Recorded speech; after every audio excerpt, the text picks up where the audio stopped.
What's up, everybody? Welcome to a kind of funny Gamescast special, the Spider-Man PS4 Spoilercast. I'm one of your hosts, Greg Miller, alongside Baby Blues, Tim Gettys. Let Tim host. I never get to be this close to you. I know, it's weird. You don't like it, do you? It's actually really weird. Yeah. No, I'm okay with it. this. You like that? Yeah. That's breaking news, number one games journalist Andy Cortez. Hey, what's up? You're not going to touch me? Oh, sorry. Number one games journalist Thanks, Andy man. Cortez. Thanks. Man, you are making sure. Yeah, the lawsuit gets everyone. And joining us from Insomniac Games, Bryan Intihar. Yay! Oh, wow. Applause. Thank you. For what feels like the 100th time. And now the game is finally out, and we can talk about the finished game. Because you've been doing interviews with him for like, it feels we do a lot of years panels about and this stuff game. together. We Yeah, did. yeah. But Hall- this is your Hall first time on a kind of funny product, right? Yeah, Well, definitely. proper first time. product. We've done like E3 shows. Yeah. We've done, yeah. Sure. I We understand that part. I haven't been to the home base. What do you think so far? I think the place is great. Yeah. I want to play games on that. Yeah. On that screen. That's my first question to Greg was, it's like, you like play games there a lot. He's like, oh yeah, watch wrestling. I'm like, oh my God, this is amazing. Yeah, it's awesome. Yeah, the wall's pretty cool. That's cool. Congratulations. You finally got Thanks, Spider-Man out. man. I know. I can't believe it. It's actually out. And I can tell you there's no one happier in the world than my wife. That's out. Because I've been driving her insane. So, like, I feel like, I don't know, just something like we were waiting for those reviews to come out. And it just feels like, I'm like, am I heading toward like an execution? Is it like final days? And then they came out. And I remember they were hitting at 7 a.m. And my wife went to the gym at like 5 and came home just so she could be there when I looked at the reviews. And I saw him, and I go, yeah, they're good. She goes, I'm gonna punch you in the face. They're really good. They're really good. So, Yeah. Why don't you record yourself? yeah, wait, didn't Corey teach you how to get internet famous? That's Corey's thing. But I will tell you, like 2 days later, I was doing an interview with somebody, and they were doing a story about like, what's like the final hours leading up to the release, and I started getting choked up. Like I started getting pretty teary, and like I think like even Jen, the PR, Sony PR was getting choked. I started talking to my wife and like everything like we've been through, and I've put her through with this project. It's labor of love. Yeah. I mean, it really is. I mean, you guys, talk to Corey a lot and all different developers. These things are hard, man. They're really, really hard. So, and you have so many people who put so much into it. You just want it to be good for them, and you start like, and you don't know. Like, I think we talk about the game all the time, and like, you guys loved it at E3, but like, what happens if you don't like the whole thing, or you played the first couple hours and then like that's cool, but then but the rest of it sucks. It's like you just don't know, and then it kind of felt like people are like, well, are you happy? I'm like, I'm probably more relieved at the very beginning, but then when Friday hit and people started using photo mode, and all of the images were going, and I was just like, this is like, I wanted to catch up on sleep so bad this weekend, and all I did was stay up like 2-3 in the morning looking at photos the whole time. Looking at Gavin Golden's, like his moments, he made moments of just nothing but photos. Well, the great thing about It's Gavin awesome. is that either Gavin is posting pictures about Spider-Man, or we're doing wrestling gifts back to each other. Like we were like at Saturday night, like literally till like 2 o'clock in the morning, we were sending Macho Man gifts back from we are big wrestling fans. So yes, yeah. So, what was it like though, leading up to that review? Like, I mean, we talk about getting teary-eyed later, but like,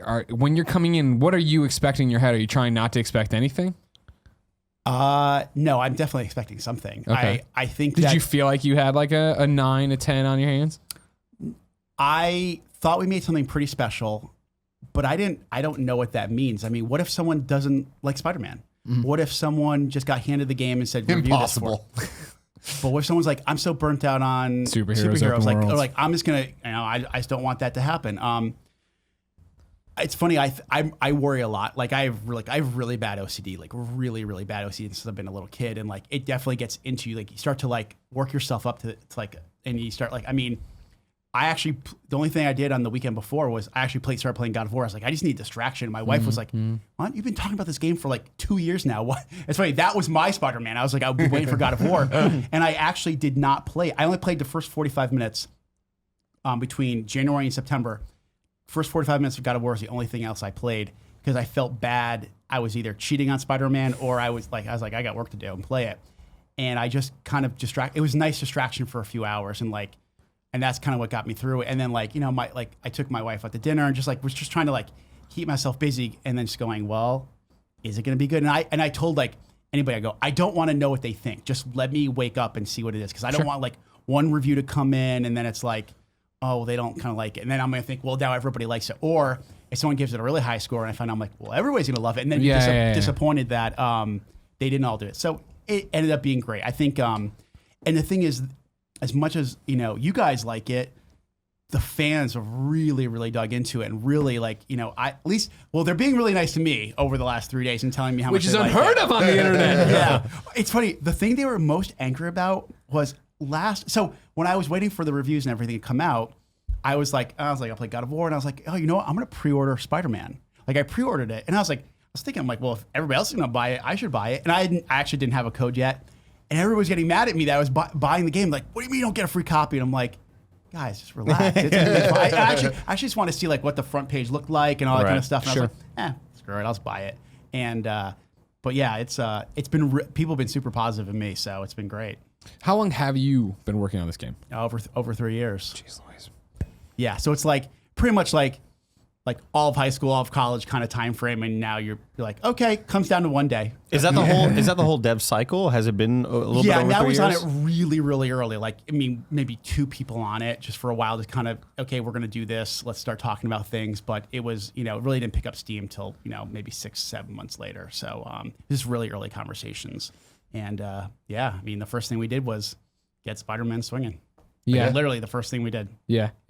I honestly thought, because I saw other devs talking about that it's been a little bit over 3 years of dev time, and I could have sworn this was like a 6-year sort of thing, just based on the city. And sure felt like it. Yeah. No, I mean, I looked a lot younger and thinner and those back in those days. But no, I mean, it was definitely one of our longer projects. But like for us, I mean, even though it's a known IP, for us it's a new IP. We've never made a Spider-Man game. We've never had. I don't think we've from a cinematic storytelling element, like our cutscenes have that level of fidelity. This is something new for us.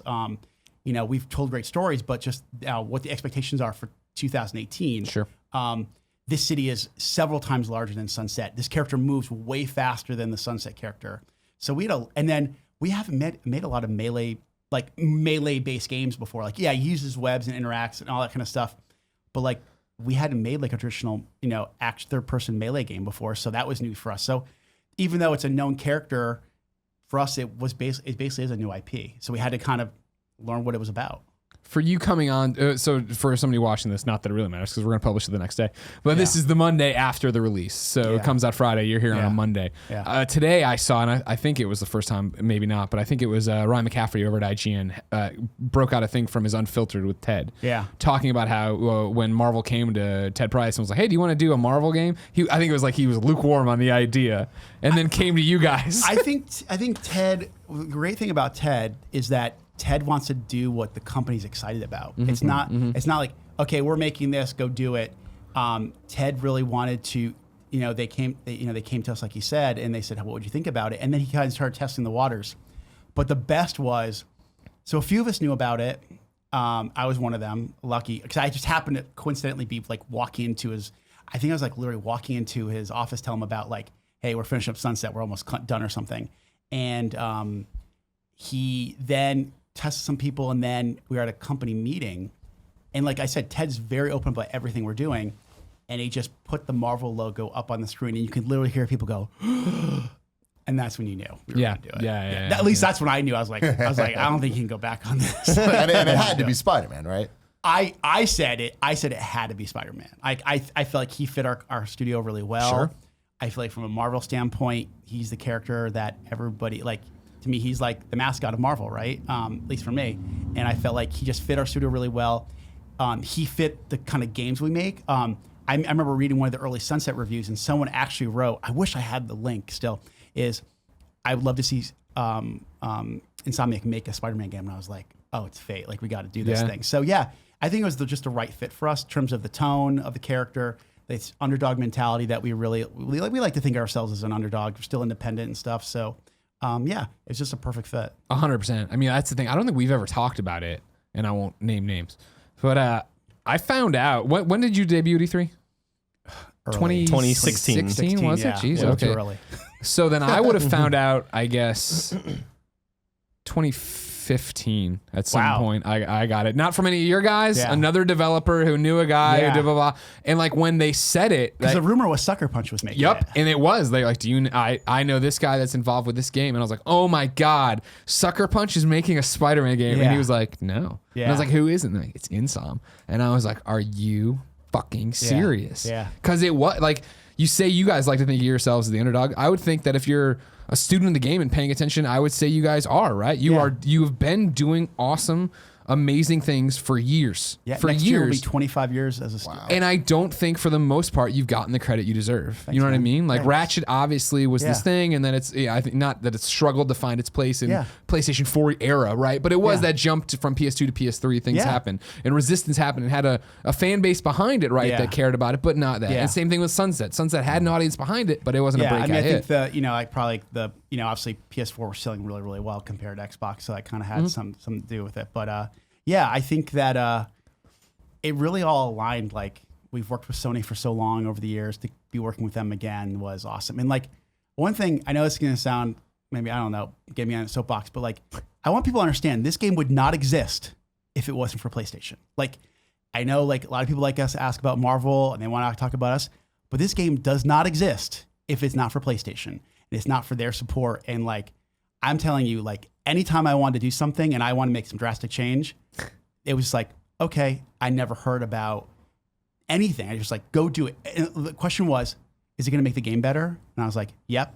And they would go, okay. And that was the last time I would hear about it. Yeah. So, I mean, I so many people want to talk about Marvel and Insomniac, which it's awesome. Like, and you know how close I am to Bill, Mike, and Eric and all those guys. Those are my boys.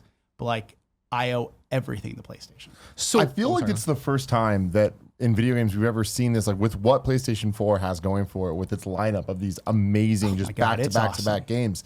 It's the first time that we're seeing ever this type of dedication to taking an idea like the sheer fact that we got a Spider-Man game that's this good, that is a first-party title, is insane. Yeah, I mean, I called it, like I was writing something the other day, it's like an unprecedented partnership between the three groups. And like, what was really fun for me is like you're talking about Corey. Like, I'm a huge Corey fan. Like, I like Naughty Dog, Sucker Punch, all those guys, Guerrilla. Like, I'm as big a fan as you are. So when they're, when I see, Sony Santa Monica making a drawing of Spider-Man hanging upside down and showing Atreus the thing, like, I literally go, can we please get this made on t-shirts? Can we please get a poster? And like, seeing the Guerrilla have all of us together, and the Fearsome Foursome, I called it, like, and then like, Naughty Dog tweeting out, and like all the support that we all kind of get together, like, we all push each other to make better games, but like, we are so supportive of each other, because at the end of the day, it just makes the platform better.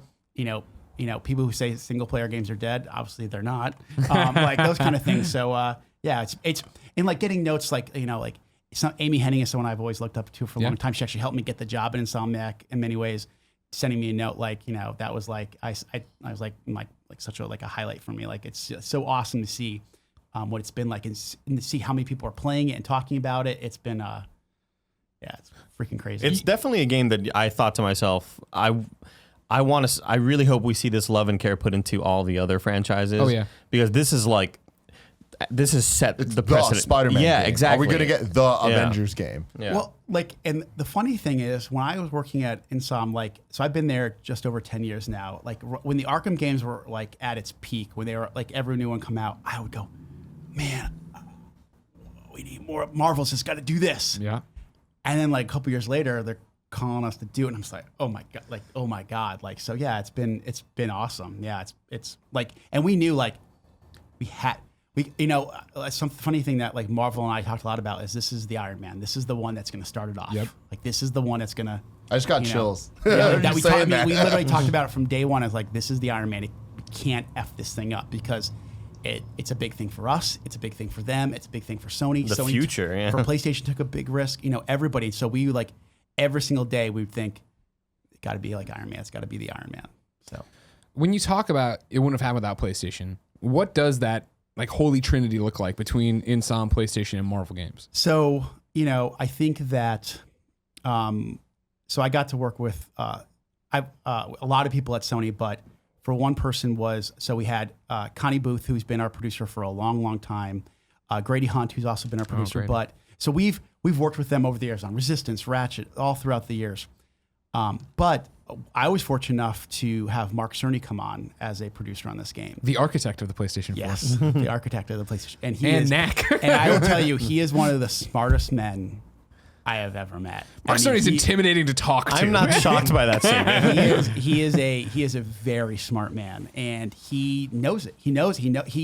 If there's any development thing, he's faced it in many ways. And to have someone like him who pushed, like he challenged me, like, why do you want to do this? And he would work through the answers, and you do it in a way where he's actually helping you believe in what you want to do, figure out how you can do it. And like, many ways, when things were toughest, I would ask Mark questions and just bouncing it off him. But like, he's so diverse. Like you can talk to him about level design and combat design, but at the same time, then he's talking to our tech team about, how to push the, Sure. what we're doing from a weather standpoint or lighting. Voxel technology. Whatever. Stuff that like, when they're like, him and the tech team are talking, I'm just like, I don't understand one word you guys are talking about, but it looks cool. Yeah. So level of details, Greg. So, my apologies, Andy. Yeah. So like, those are the kind of things that I think, and to have someone in your corner who you can go to at any time and ask the questions is invaluable. So, and then like, for instance, like, I just want to change a third of, I just want to change, like this cutscene, I don't want to do it anymore.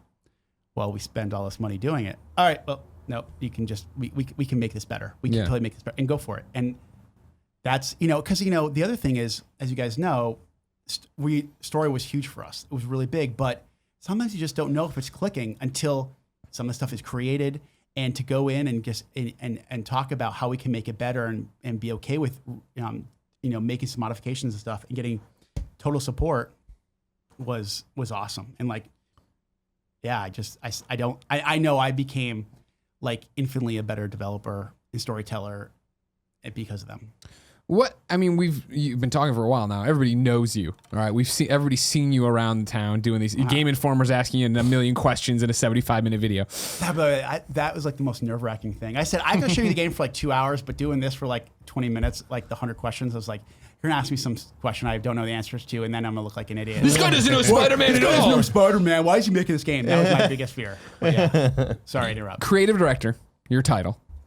Yeah. What does that mean on a day-to-day? What does that mean in terms of the whole project? Are you just the end-all, be-all at InSom about what's going on in the game? I mean, I think that my job is to help set the vision for the title, whether it's in all elements. But so that's, I'd say, I have the creative vision for the game. Like, I want to tell this story, focus on these elements, these are the pillars of the game. These are what important. This is what we should focus on. That being said, it ain't a one-man show, not even freaking close. And like, I work with people that are way more, and I'm not saying this these people are way more talented than I am. And I work with people like Jacinda, our art director, who we talked about what we wanted the city to feel like. Now she goes. Ryan Smith, my game director, who literally taught me how games are made. Like, Ryan taught me back many years ago, like, hey, you want to know how video games are made? Here's how we do. Him and Doug Sheehan, the guy who basically helped make Traversal and Spider-Man. They taught me how video games are made. They did a pretty good job. But they were like, here's reality, Brian. Like, here's how they're done. Because all those people are like Bobby Cunnington, our animation director, John Paquette, our writer. Like, you lean on all those people, and you just say, okay, here's what I want to do. What do you think? Get feedback. You modify, you change, and then you let people go. And I will say, there was parts in the project where I held on way too tight, way too tight. And the team told me like very loud, like, Brian, like, you're suffocating. And I heard it, and I tried really hard to stop, and just let them do it. And that's where does that come down to decisions on like looks or gameplay or cutscenes? I think it's a little bit like, I can be a little overbearing with feedback, and like, just like be like, I get really intense. Like, some people at the office really like this. So we were in a review for a mission, and for some reason, we had a lot of gold trash cans around everywhere, and like, it obviously didn't fit. Like, it didn't fit the mission we were in. And I was like, I do my thing. I'm like, guys, like,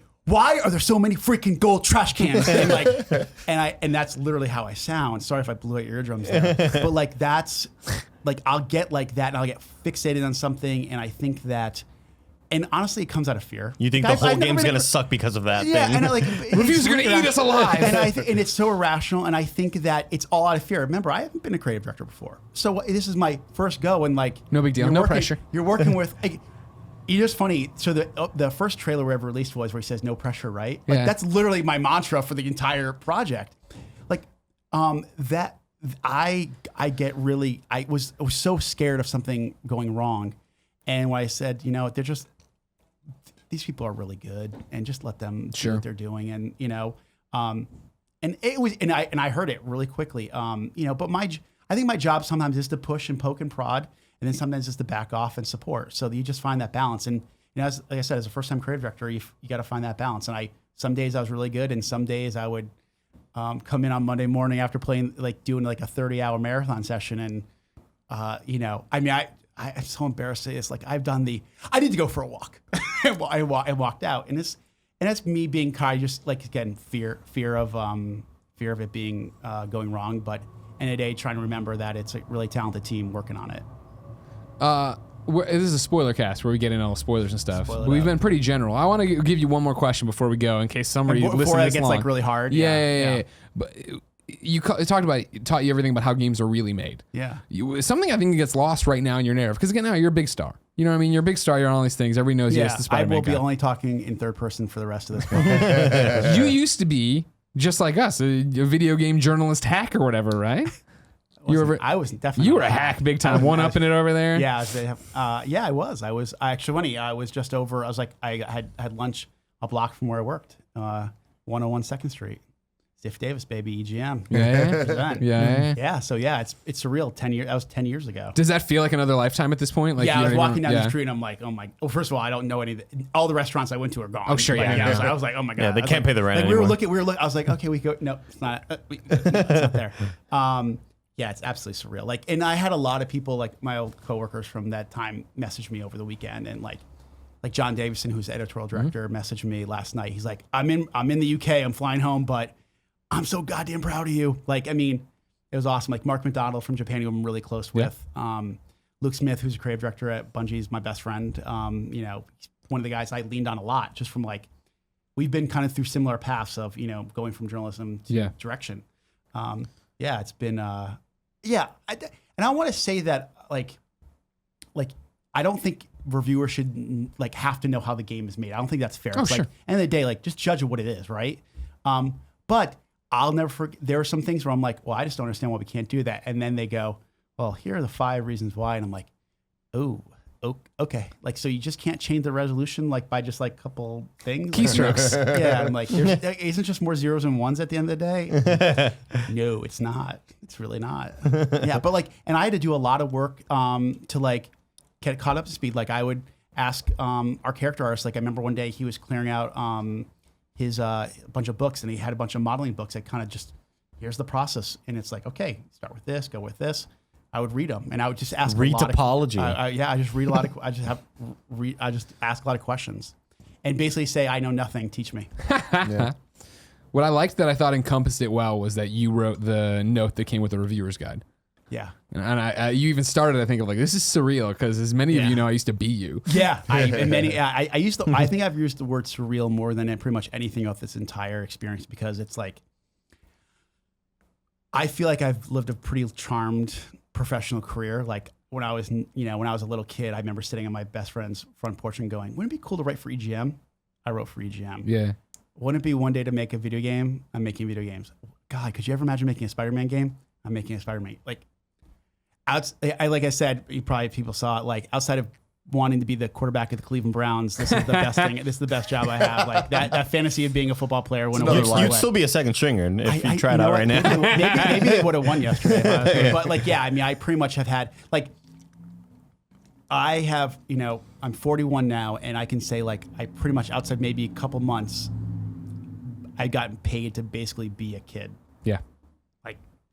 Like I remember going to like my 5-10 year high school reunion, and people are like, so what do you do for work again? I'm like, well, I don't dress like this because I'm way more comfortable when I go to work, and I don't have to wear a suit. I wear maybe jeans, maybe shoes, That's my life. Well, now you actually do the thing that everybody thinks we do, that are outside of video games. It's like, what do you do? Oh, you make the game. No, we don't make. Just talk about it. Well, my favorite was whenever we so you play games for a living, and I was like, no, like especially when I was a writer, I was like I never played when I was at EGM. I rarely ever played a game at the office. Yep. You were writing all day, editing, and it was at home you were playing the games. Yeah. So it's like, nah, kind of write for a living, but sure, if that makes it easier for you to understand, yeah, I play games for a living. Yeah.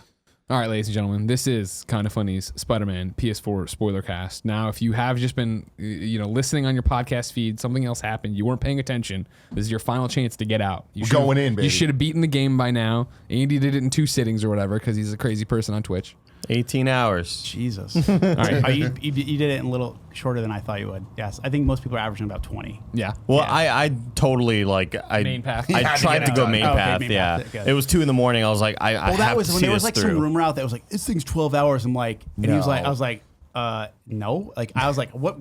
I was like, what? I was like, James, stop the press. Say it's longer. Yeah, I was freaking. That's the freakouts you have. Sure. Yeah, of course. Launch. Yeah. All right, so that was your chance. Here we go. All right. So you're going to sit there with a straight fucking face and tell me Harry Osborn's got the symbiote on it? Is that the symbiote in it? Because it shoots out from him.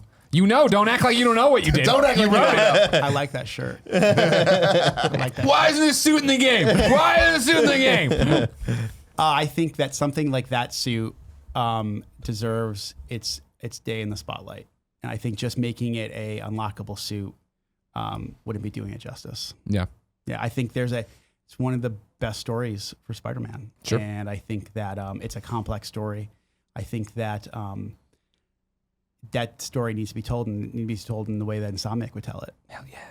Yeah. I think my favorite... We did it, Greg. We did it. Spider-Man 2 confirmed, everybody. It's the symbiote. My favorite thing about the game is the world that was built, because as a huge Spider-Man fan, like the idea of it being 8 years of him being Spider-Man and not really knowing like the gap and like all the character developments and stuff, and not knowing what villains has he faced, like when did he face him, what's his relationship with this person, that person, like that was the most interesting thing to me. And I feel like you guys did a killer job, like building out that world, whether it's from side quests or the main story or all of the things. How hard was it to decide what to put in this game, even if it's a small tidbit, and what to not put in it? Because it's crazy to think, really hard. It's crazy to think that like in those 8 years, he didn't have the symbiote affect him. A lot of people want to.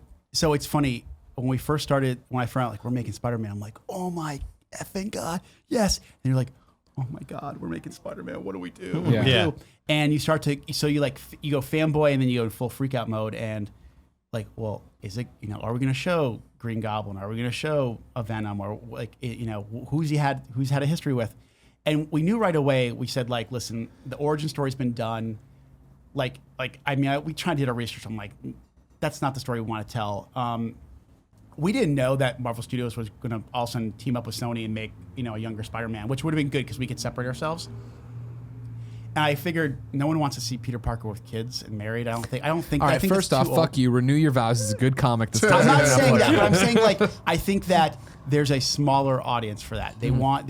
I think that I was thinking, well, what's a time in your life that you really remember? For me, a big turning point in my life was right when I graduated college. Yeah. And I entered the workforce, and for me, it was like trying to make a name for myself in my career. It was relationships and friendships from high school and college were now evolving, changing, new responsibilities, things I didn't have to deal with before. I thought we can all identify with that, because for me, I wanted us to deliver a very great superhero experience. Like, you're buying Spider-Man because you want to be that guy, right? But for me, I think the genius of the comics and the movies is that they are great human stories. Like, I think you can just strip away all that stuff and it's still a good story. So it had to be something that people could connect to. So if they're not a big as huge of a Spider-Man fan, it's still a good story for them. So that was kind of our philosophy. But like, I knew Doc Ock was going to be, sorry, that was the big spoiler. I wanted to have him be right away because I thought he would be such a great relationship with Pete. Sure. Yeah. Like, that was one of the earliest decisions we made. And that's, I think, something you nail. Because I know in our review, I talk about non-spoilery, right? Of just like, I wish they experimented a bit more. I thought it was too predictable on this. But the thing about Doc being predictable was I saw what you were doing just ahead of time, but I was still enjoying it. Yeah. Where it was that I was going in and doing the mini games, and I'm like, I'm fucking building. I'm setting him on this path. Well, so that was the thing was with Otto and Pete. What I didn't want to do is just. We really wanted people to understand his motivations. It is a little bit of a slow burn of him getting there, but I feel like seeing that transformation and being part of it, and then seeing the classic Parker like, well, I just basically created the hardest supervillain I've ever had, is a very classic Peter Parker Spider-Man experience. It's hard to throw Otto Octavius in the game and surprise people that he's maybe going to come Doc Ock or not. But the flip side is that we get more character development, and when he finally does switch, you feel like there's a big, rich story. You care. You care. Like, and to me, that final fight does not mean as much if they haven't gone through those things. Man, the final fight got me because it's the line where he's like, "You knew," and then like he comes back to it a second time. He's like, "Wait, you knew this whole time?" And it's like there's that. It's kind of a reveal of like he knew while Peter was working with him, and it's like. Man, so it's not it isn't just Doc Ock that betrayed him. It is Otto Octavius. Well, and the other thing is we like to think of Otto as kind of the smartest guy in the room. So it would have been weird if he didn't. Got duped. He got duped. I'm like, you're just making his suits. That makes sense. That's gonna be weird. So it really worked well with the character. But it's funny that scene, that fight, for me, it's after that moment they fall and they're on the side of the building and there's a part where Pete's looking. The camera's facing Peter. He's got a cracked mask. Classic. And then we made a change to the hero theme at that moment where okay, this is the final phase. And that's the part that gets me. Like, the next few scenes are great, but that small little 5-second window, that's when I lose it. Like, that's the one, I remember so you didn't see this. I was talking to Bill in Hall when we were waiting for Hall H. I started getting choked up when I was talking to Bill about that moment there that day. Because it's just that was the moment I said, we got it. We did it. We did it. We did it. I remember being in a review, seeing that moment. I go, we got it. And I think even the lighting was a little bit busted at that point, or something was off. I'm like, Squint. It doesn't matter what happens. We got it. Yeah. So I was really that, and I feel like that fight more than anything captured really fun gameplay experience with a great narrative within that moment, which I thought was, and that's like I said, I don't think that moment means as much or has the type of impact you didn't have the development for those, 15, 20 plus hours that we put into, because we ask you to go back to the lab a lot and talk to Otto and see how he changes. And see the struggle, right, of him being like, I'm losing control of my body. I need to do something. And it's funny, that's actually one of the scenes where, when he finally has the 4 arms and he gets really mad at Peter, we actually made a couple changes to that scene because it wasn't quite working. And we're like, okay, let's just do one more tweak. So we actually just changed about 15 seconds of it. But yeah, I mean, it was, and the Bill Sellers, who plays Otto, is he's amazing. Yeah. I thought he was when he was on set, I was just I'm staring at Otto. All Octavius. the performances were fantastic. Right, it's one of those funny things. I've been around a long time doing this and talking to a lot of these voice actors. Yeah. A lot of them, talentless hacks. Travis Willingham, terrible. He's Laura Kingpin. Bailey, horrible. MJ. Troy Baker, not in this game, also terrible. In this game. But he's fantastic. Yuri Lowenthal, somebody I've been in the same circle with before, right? But I don't have the connection I have to a Troy or whoever else. So I know of his work, but I'm not intimately familiar with it. Yeah. And knowing Yuri and having so many conversations with him, it's always been, cool, blah, blah. And then playing this game, I'm like, man, Yuri fades away where this is Peter. Yeah. He gives Peter and Spider-Man such a distinctive voice, and you can hear him having fun with it, right? And then it was that whole thing of this is really great. And then the first time he's like, Spider Cop. You're like, oh my God. Right. It's so good. So I have 2 stories for you guys. I haven't talked about it with anybody. So, so John Paquette, our lead writer, was like, I think we should audition Yuri. Yuri was the male voice of the Sunset Overdrive character. I was like, I don't want to. I don't want to. I just feel like we're just using the same person because it's easy. And I'm like, no. So we auditioned a lot of people, and I just couldn't find anybody. And then eventually Yuri came in, and he really did a really good job in the audition. But I was still kind of nervous. Yeah. And then I remember I was like, we brought more people in. Yuri kept coming back. I put this guy through the ringer. And eventually I was going on vacation, and I was back east, and I said, just have him do 50 VO lines for me. I knew he could do it, but I I wanted to close my eyes and say, does this sound like Spider-Man and Peter Parker? Yeah. And I was down to 2 people, and they were both really, really good. And I just closed my eyes and I said, that's Pete. And what was really great was that over the course, and really Yuri helped us find the voice of Spider-Man. I mean, I think a part of that was, he sounds too young, sound too old. Like I put it, and I was finding my own way as well. And what happened was really great was, I think what I've always talked about Spider-Man and Pete being 2 different characters essentially, whereas Spider-Man is much more confident, funny, but persevering, whereas you have a little more relatable, awkward, but charming Peter Parker. And Yuri kind of naturally did it. And I said, like, if people, why did you use my go? Because he made me laugh and made me cry. And he's really, really good. And Spider Cop is a good example of, so one of our writers, Ben Arfman, he is fantastic. The guy's gonna be a star. It was like one of these missions where, like, we're kind of teaching you a system, like the towers thing, which I know the towers are controversial for some people. Are they? Yeah, apparently some people don't like them. That's okay. I get it. I want more. Just give me more to do in this city. I don't care. And we were just trying to make it feel less tutorially. And Ben writes his script, and Ben hadn't been at the company for a super long time, but I knew he was really, really good, and he understood the character really great. And Ben sends this thing to me and John, and I read it, and I just, like, Ben was awake, because Ben and John sit right next to each other, and I go over to John, I go, John, I don't know if this is gonna work. And I'm like, this might be a little too far. He goes, I go, just try it, screw it. If it doesn't work, whatever, we'll just strip out the lines. Sure. And we put it in, and literally everybody in the studio was like, Spider Cop, Spider Cop, Spider Cop. Yeah, and it took and what's awesome about something like Spider-Man is that it took something that was very kind of tutorially and made it really fun and memorable. Oh yeah, it made it like a real thing you could see yourself doing. Yeah. When he does it, he's like, and Yuri comes back on the comm, she's like, "Are you narrating to yourself?" Yeah, he's like, "Maybe." And I feel like it really gave her a character. Like she was we talked about this, that like going into the game, it's like I'm not too familiar with her, and so that makes you kind of wary of whether or not you're gonna like it.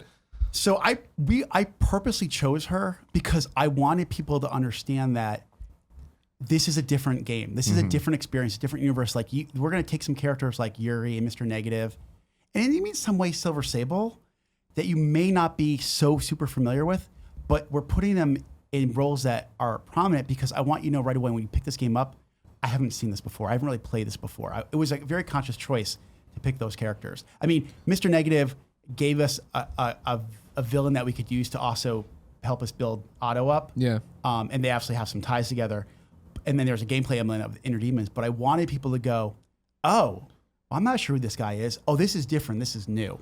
And then we deliver very many familiar faces as well. Definitely. And I mean, that's what, I mean, you got, I can only imagine what it's like to be a video game developer, have this story been working on for years, and then listen to morons like us hypothesize after trailers. And I remember telling somebody, I was like, yes, they're showing Mr. Negative, but he's only going to be in the first 15, 20% of the game. Then we'll get to the real villain. And then throughout that thing, I'm like, and not only is he keep going, he's scary and he's fleshed out, and you feel for him. Exactly. So it's a really great point because what we tried to do was with Mr. Negative and Otto, I really want to make sure that if they're going to be in the game that much, they need to have like a real arc. They need to have real stories. They just can't be like, I want to do this because I'm a bad dude. Like there's a reason behind all of it.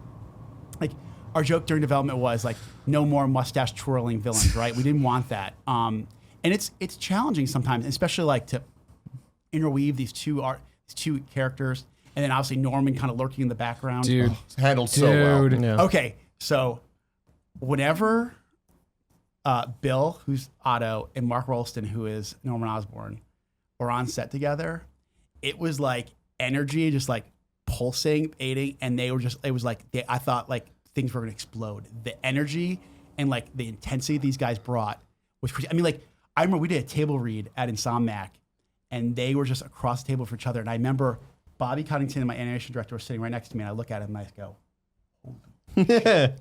It was insane. I can't think of another NPC, and this isn't a non-main villain, whatever you want to call it, right? That because Norman shows up and you're like, oh, is he going to be Green Goblin? Is he not going to be? Okay, but like it was that thing. Oh no, you're just a human. You're probably a human this whole game. Okay, and then he would come in and it was just like you are stealing this scene and you don't have electricity shooting out of your hands or anything. No, totally. And what's so cool about that, and going back to what I was saying about my favorite thing of the game is the whole time with Otto, you're like, are you going to turn bad? Like it really looks like you're going to, but are you? And with Norman, it's the same thing of like, I are you know already you're bad, but are you like, what? When do we see this turn? So what I found interesting was, and I don't know if we consciously thought of it. I mean, I'll say it because people like it, so we were really smart. I sound cool. Yeah. Like that, when people saw Otto, they were going to go, oh, he's going to become Otto. He's going to be Doc Ock. And then you would see him over the course of the game and you go, well, maybe doesn't. He's not. And then boom.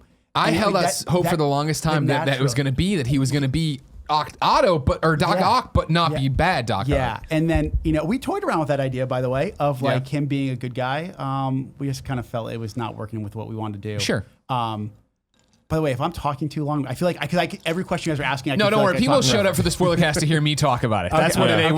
Here's what I think should. No, keep talking. Shut up, Bryan. All right. Well, keep talking, but don't shut up. All right, don't shut up. You know what I mean? Goddamn. It's funny. I'm like right in line of like all these Marvel movies you guys have on this board over here. Yeah. Sorry. I'm just like Iron Man, Captain America. That's the girlfriends and wives list. That's not our list. Don't worry about it. Okay. But yeah, it was Mark Rolston is.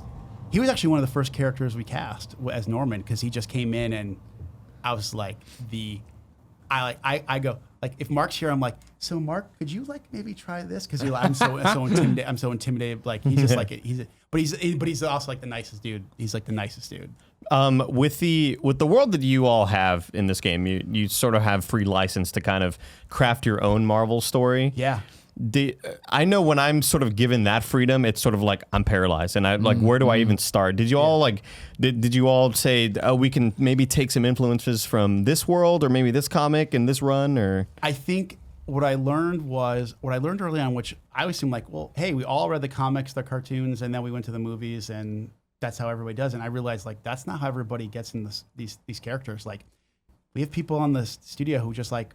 They started with the movies. They started with the Raimi movies, or even people. Andrew Garfield. I'm like, oh god, I'm old.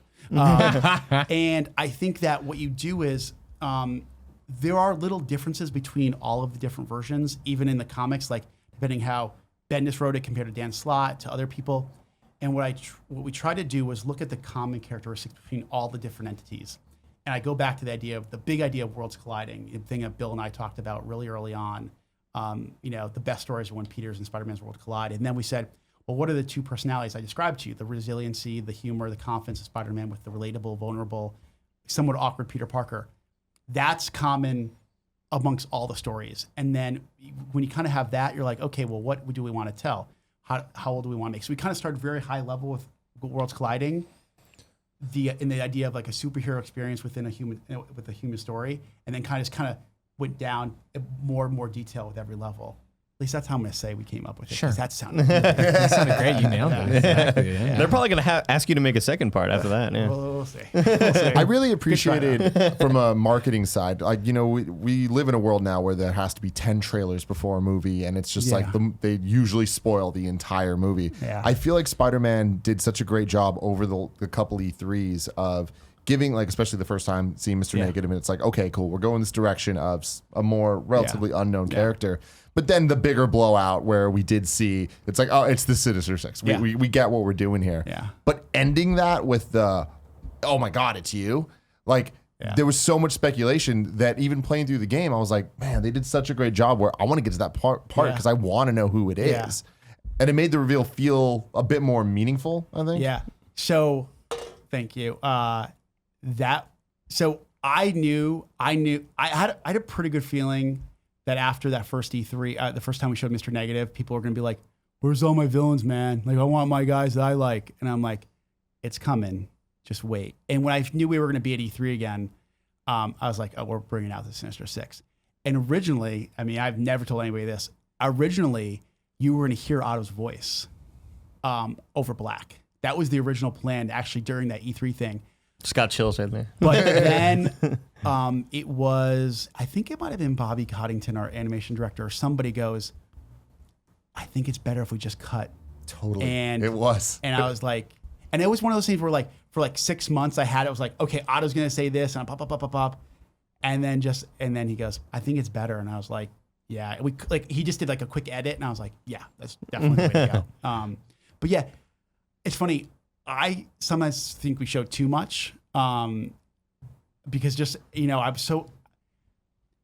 people are so hungry for all this stuff. And like, I didn't want to spoil everything. And like, keeping Otto secret was like the hardest thing imaginable. And like, it like semi got spoiled after, like, what happened? Like somebody's like, somehow it got out that Otto was in the game, like right after E3. And luckily it kind of, like, it was great. The community kind of was like, hey, everybody shut up. And they kind of killed it.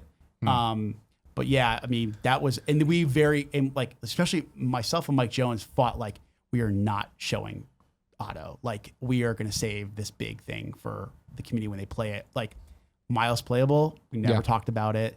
We never talked about him getting powers. We want just like you see him, you're like, does he get it? Like, let people experience it. Like, that kind of thing. We never hinted at like Aunt May or any of that kind of stuff.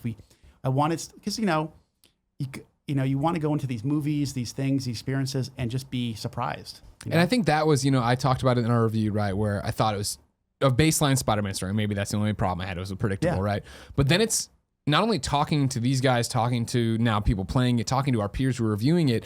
When I would talk to somebody who had been on Blackout and didn't go to the preview, or talk to somebody who went to a preview, and they were getting these reveals, it was that kind of thing of like, I guess there are a lot of moments in here that I took for granted because I've known forever about I'm not going to lie. When I heard you say that, I was like, what? What are you talking about? Are you kidding me? Yeah. But I get it. Oh, yeah. Because you've been living and breathing everything. Exactly. And that's you're like, oh my God, they changed one pixel on the suit. Let's look at that. Yeah. I get it. I think that the other thing was, this was our coming out party. And we wanted to make sure that we were, this character means a lot to people, and be respectful of that franchise, and not go so far out of left field where like, that's nothing I can relate to. And that's what I love. You set this baseline that now you can do the crazy stuff for. You can kill Aunt May at the end of the game. I mean, dude, not only was that insane, I didn't see it coming, but it was so powerful, and I felt like the characters were developed enough that when that moment happened, it was just like, oh man, I'm tearing up. So you got me here. It's great that you say that, because I was petrified that people were going to think, oh, they just did it to shock people. They just did it to shock. And we actually went back and forth where at some points she wasn't going to die, and she was going to die. She was going to die. And then what I did was I asked, we had a few people come on board. Actually, do you guys know Brian Horton? He used to work on Tomb Raider. He worked on Call of Duty. Yep. So Brian came near the end, and Brian's a really talented developer. And he played through the game, and I said, do you think Aunt May's death was earned? And he was like, oh yeah, we got to do this. And I really respected Brian's opinion. And I just asked a couple more people, and then I kind of went to Marvel. I go, I really think we should do this. And they were like, we totally agree. And we went. Yeah. And that's why people were like, does Marvel let you guys try things? I'm like, we killed Aunt May. Aunt May. I mean, what else are we going to do? I feel like, going off what Greg's saying about it being a kind of predictable Spider-Man story or whatever, I feel like it's impossible to not be, because we know these characters so well. And I feel like no matter what choices are made, people are going to feel one way or the other. I know. I guess that. And it's just like, oh, they showed too much of the Sinister Six. There wasn't enough of them. They killed Aunt May. They didn't kill Aunt May. Yeah. Miles didn't, wasn't Spider-Man. Oh, he was Spider-Man. No matter what decision you make, it's going to be bad. I mean, we talked about making Miles like Spider-Man. We talked about it. It just like, it took away from the thing. This was we always said we wanted to make this a Peter Parker story. And at the end of the day, even though Miles is going to be in his world, this was a Peter Parker story at the end of the day. And that just was taking away from the main thing. And like, I know I've read some comments about like, oh, I wish, some of the other villains were more developed. I'm like, we had plans, but at the end of the day, the quality of the stuff wasn't living up, and we wanted to make it a very polished experience. I think that it would have felt like we were padding it, and it had nothing to do with the team. Like, we had so much to do. It wasn't fair to them for them to like say, okay, do these 5 things. Oh, by the way, here's 2 more things you have to do. It just was unfair to the team, and it was hurting the overall experience. I think that's, back to my thing about being wrong about Mr. Negative. I think that's why it works so well for Mr. Negative, right? Is the fact that you did focus on him. I was expecting there to be this, that, the other. Here's the big villain. And it was, no. Here's a whole bunch of Mr. Negative. Up until like when we capture Mr. Negative, I was like, shit, are we really capturing him? All right. You know what I mean? Yeah. But then he gets out and it is, now we're on to this Doc Ock Sinister Six story that makes more sense. Well, I love the whole moment of breaking into his office and Peter realizing, wow, he really does love Aunt May. Like, it's just, it makes him such a real person, you know? And even I love that scene when Peter comes out of the secret entrance to his thing and Martin's there and he's like, so hey, that Peter. was actually a scene that wasn't originally in the game. And Bill messaged me, Bill Roseman, creative director at Marvel Games, copyright, trademark, whatever. Friend of the show. LLC. Yeah, LLC. He was like, what if Martin Lee is there? And then it's like, they're kind of like, he knows that that we know what's going on. And it worked great. And it was one of those, like, it's a really great moment. And he's like, kind of give him the warning of like, stay away, Peter. You may have seen something, but just stay away. And it was that, and that's the collaborative nature we got. Like we would continually be playing the game, looking at it, looking for areas we could elevate, make better. And that's like where the genius came from. Like a lot of the collaboration, like the idea of even the last suit you wear we were kind of the tail end of development, and we were sitting around kind of giving feedback on the game, and we all said like, well, what if he creates a suit based on the pieces? And we're like, oh yeah, let's do it. Yeah, so it was awesome. Something I'm not seeing too many people talk about so far is the Jefferson Davis angle. And the moment that he's introduced, as a comic fan, I'm like, I know where this is going. That's awesome. I did not expect him to die. Yeah. And I did not expect it to be in a terrorist attack. Yeah, first off, how dare you for killing him? My favorite character of the game. He's a great character, right? He's so incredible. He's awesome. I really feel like that moment in the game kind of raised the stakes so much and made Martin Lee not just a bad guy, but like, wow, you are a terrible person. Watching as I was playing it, the Twitch chat was like, this game is like, they're not fucking around right now. Like this totally like just raised the stakes, like Tim mentioned, and like that's where it was a fun, joyous game that was all about being happy as Spider-Man. And it was like, oh my God, there are like real implications. There's consequences. Yeah. So it's great that it worked, because it was really, really hard, because what I was worried about was the game going so dark that you're like, are you like, sorry, DCing the Spider-Man game? Sorry, I know you're a big DC guy. I think we can all admit the DCU a little darker than most of us would prefer. Okay. All right, yeah. All right, I was just trying to tread water. I understand. And we can talk about Superman later. I got game pitches if you're interested. I'm very interested. One thing, we're in New York City, so I wanted to be respectful of the city. Yeah. And we wanted to do it in a way that felt believable, didn't scare people. But this is a world that has real stakes. And if we just kept it flat, it would have felt like, well, where's the story going? There's no momentum toward it. And it was one of those moments where, not to mention, is want to surprise people. Most people, spoiler, Rio dies most of the time when a Miles story. We're going to change it up. And I thought, if Jefferson dies, that can bring Pete and Miles closer together. That's like the father figure, the old big brother figure. Whereas you had Otto and Pete, whereas Otto's the mentor and Pete is the mentee. Same thing with Pete and Miles, and where that relationship can go. So it was strategic, and we talked a lot about that City Hall mission a lot. Originally, actually, it was supposed to be playable by Peter, and a designer by name Brian Matheson, who is really super talented, says we should make it Miles, and it was the right call. I feel like that scene was so important to happen when it did in the game, because when we get to the end of the game, and it is kind of just this gas is going to get spread out the city and do this thing, which is such a superhero story and such a cliche. Yeah. I feel like because we had that and we saw the damage that the gas or whatever does, it paid off so much better at the end, where it's like, oh, there's a real threat here that we're facing. And I also love how it affected the story of Norman being mayor and having that all happen, having to deal with the consequences. We got to see that, and him being like, I got to resign, I got to bounce out. Like, so well woven. Yeah, it was really hard, because I would say the story is really, really big, and there's a lot of characters, and there's a lot of times where it'd be like, we putting the game together, and I'm like, well, this don't make sense. Too much going on. We'd have to strip some stuff out. There were characters that we had to strip out. I would say probably Sable storyline was a little bit bigger than originally. It just was like, it was making things way too complicated. And the end of the day is like, the famous saying, keep it simple, stupid, know? And we tried to kind of make it much more digestible, but still have great stakes. And then the balance was like, okay, the funeral still happens, where it's a very serious moment, but we didn't want to get so dark for the rest of the game where like, you still have the moment where, Peter's cooking dinner and, he's changing the suit and he's like, did you just leave your clothes in the kitchen? Yeah. And that's another scene that we actually, we as we worked on, we're like, this could be funnier. This could be a great moment of humor. And we added that little button at the end. When he power walks back to get his stuff. And that's all Yuri. That was all Yuri. We didn't tell him to do it. He just did it on set. I was like, that's it. That's good. Add it. Yeah. Yeah. Yeah, to the city hall scene again though. Like you had me for a moment there. Was like, oh my god, are they Metal Gear Solid to us? A lot of people are we about to play Miles the rest of the game? Yeah.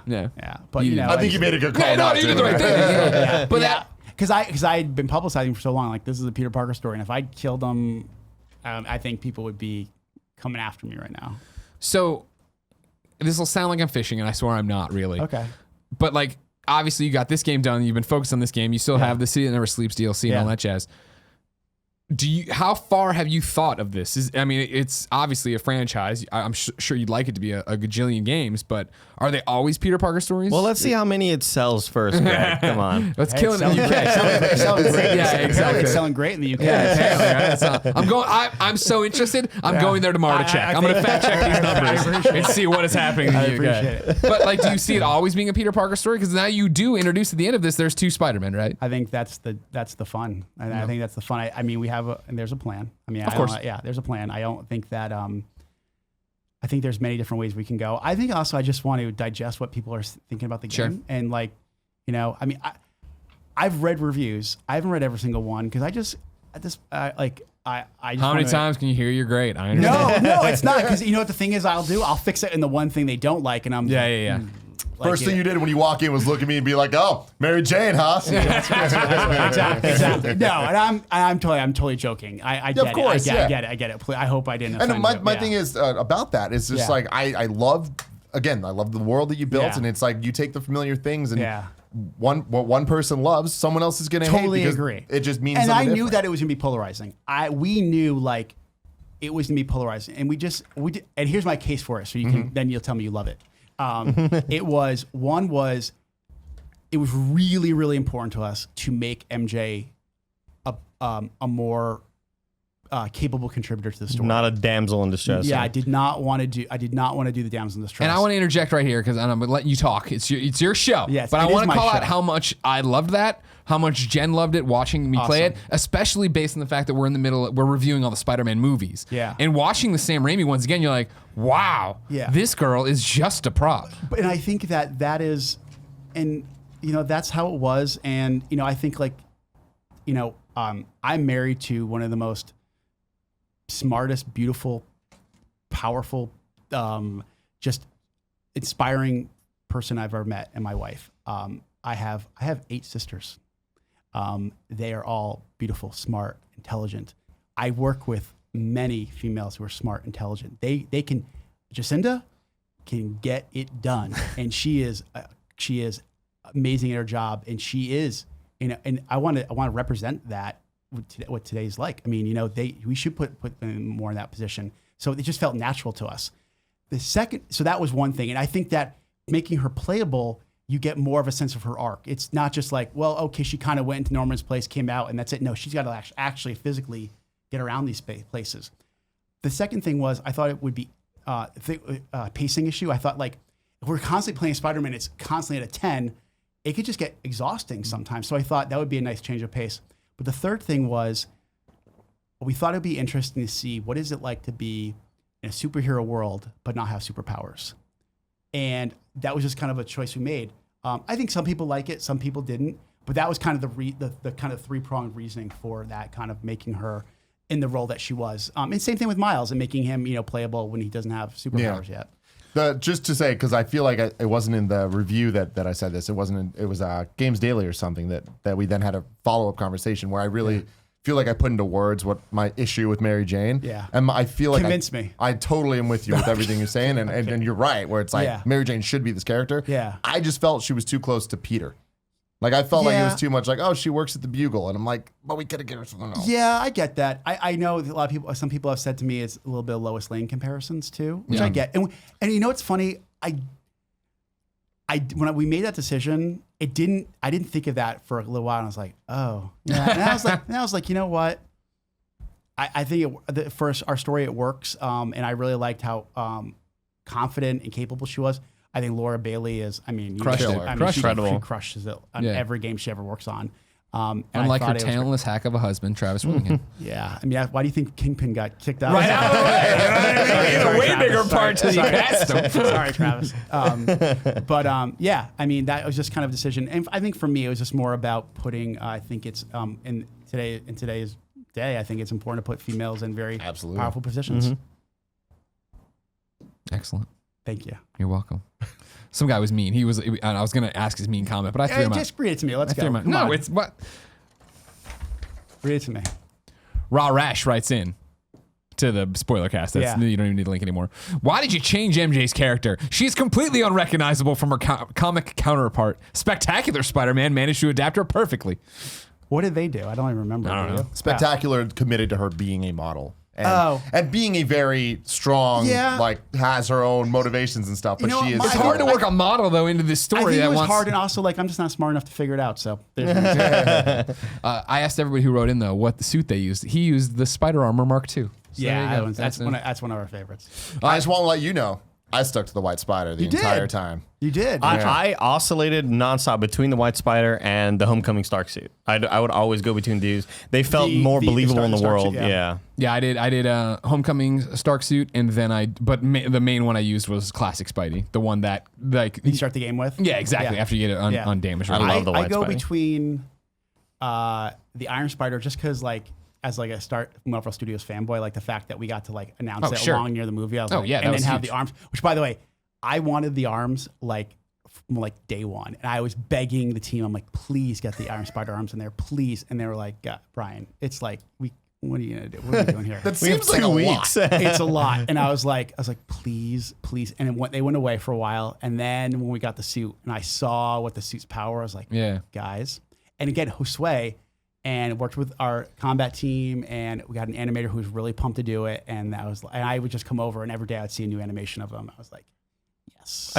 I do want to comment, like we were talking earlier about all the great performances of the game, but like not only the facial capture, right, but the facial animation is some of the best I've ever seen. It's so convincing and detailed, and you could tell like a lot of love was put into it. Yeah, and I mean, it's definitely, thank you so much. I mean, and that's talking about like technical, subjective, like iteration. Like it is really hard. Like, cause sometimes like, sometimes they can be hard. Sometimes they can make a weird smile and they like, correct that. And it's just natural. You don't notice it when you're on the stage, but then you get the data back, and we had a lot of people working on it. Like again, Bobby and Brian, our animation leads, were so like obsessed with making the faces look good, and I think the scenes at the end wouldn't have worked had this full impact if we 100%. Didn't have those kind of performances in like the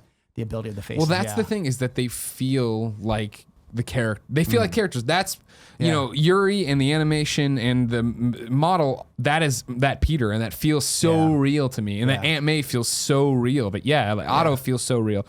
That when you get to that final scene where you're fighting on the side of the building, which I talked about in the spoiler-free review the best I could, of being like, God of War opens with the best superhero fight I've ever had. I know what you're going to say. The end is like the best end. Yeah. I've told like everybody at the studio that. I'm like, see? Well, it's just like, I'm up there, I'm fighting him, and at this point, I'm super powered Spider-Man. I have all the stuff. I'm beating him. The new suit, the final suit. It's really cool, right? I'm beating him no problem, and then when it spins off to the side and you crawl down and you stand up, I was playing Next Gen, I was like, oh shit. That's the Guns of the Patriots, like Old Snake versus Ocelot. You start having a conversation. I love the decision to remove the UI. Yep. Yeah. That's such like fucking perfect, dude. Thank you. That's awesome. That was that's probably one of the highlights for me of the whole thing, just because, like I said, like it just was good. It's the beginning of that emotional payoff for everybody. You have the conversation with Ock, everything that happens with May. We get the MJ thing back at the fry place. You could feel his heart break. And the big part is the music. Like the music for me is one of my favorite parts of the game. I think the music really I said at the very beginning I wanted a hero theme. They delivered a hero theme. It carries throughout the piece. Like Otto has his own theme. Mr. Negative has his own theme. Sinister Six has their own theme, and it really to me that really captured it was kind of like the final piece of the puzzle of making sure that the ending had its emotion that we needed. The emotional resonance. I'm a big score guy. I love music. I love orchestra stuff. And I feel like where the MCU fails most is the characters don't have these identifiable themes. They've gotten much better in the later movies. And when you hear them, when you hear the Avengers theme, you know shit's going down. So good. And, you know, Captain America over time has been kind of given something, but like Iron Man doesn't really have a theme, you know? Yeah. Rewatching the Spider-Man movies, I feel like one thing that both the Amazing movies and the Raimi movies nail is they give Spider-Man this hero theme that makes swinging through New York feel so cinematic. And your theme is on that level, but it's unique and it feels Spider-Man. And when you're going up the building and when you start to gain momentum and there's that swell, and then when you get to the top of the building, it's just quiet. And when you jump off, then the music hits. It's like, how did you even nail this type of dynamic? John Paisano, the composer, the guy is a genius. He's awesome. And we talked to a lot of different composers, and it really was what I loved. I was a big fan of the Daredevil Netflix series. I think that he scores that, and I thought that just did a great job of adding to the emotion of the character, because I think Daredevil's a very emotional character, and I think the music just kind of captured that really well. And then I met John, and John's just a dude. John showed up, a straight up dude. John showed up, I think, in jeans, a backwards hat, and was just chilling out. And I was like, I can get, yep, he's a dude. I can work with this guy. Speaking of awesome audio feats, the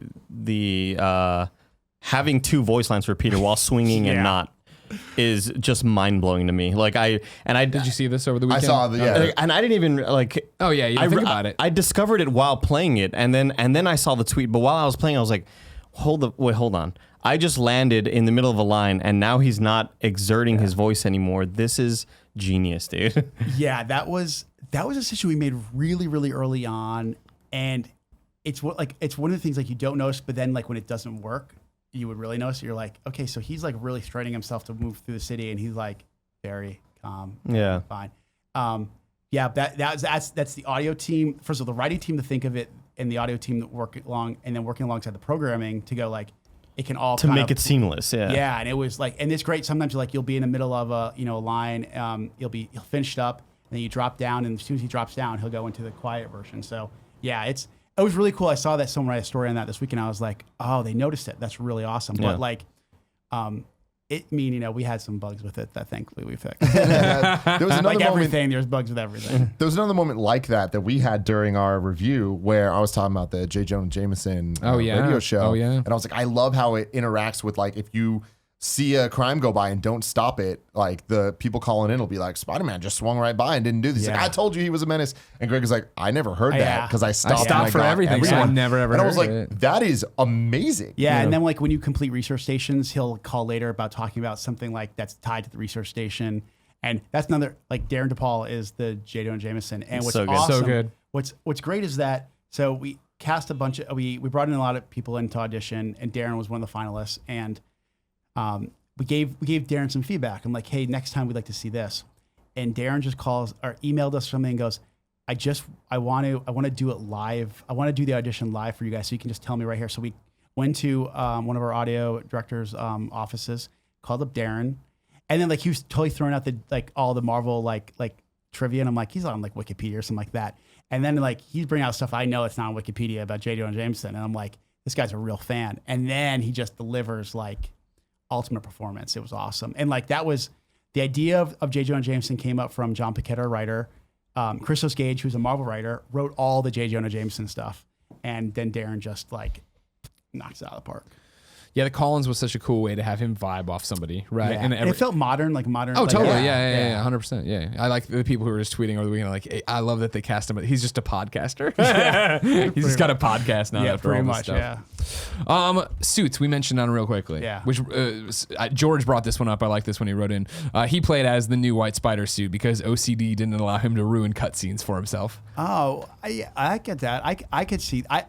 We talked about the throwback cartoon cell shaded, and there was originally it was a suit that got unlocked earlier, and I actually asked them, I go, can you move it to the end? Because I didn't want people like when I unlocked it, I started playing with it, and then I immediately started getting into like deep shit cutscenes, and I was like, I can't be looking at funny Spidey while this is happening. Weird, like when he's having that really kind of like right before Mr. Negative and him face off for the final time.